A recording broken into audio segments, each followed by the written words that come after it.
அந்த மூன்றெழுத்தில் என் மூச்சிருக்கும், அது முடிந்த பின்னாலும் பேச்சிருக்கும். உள்ளம் என்றொரு ஊர் இருக்கும், அந்த ஊருக்குள் எனக்கு ஒரு பேர் இருக்கும்.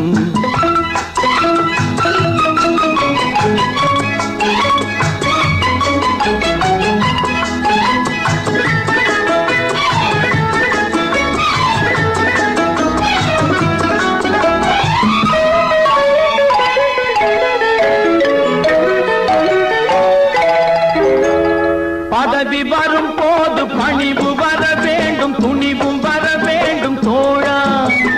பாதை தவறாமல் பண்பு குறையாமல் பழகி வர வேண்டும் தோழா.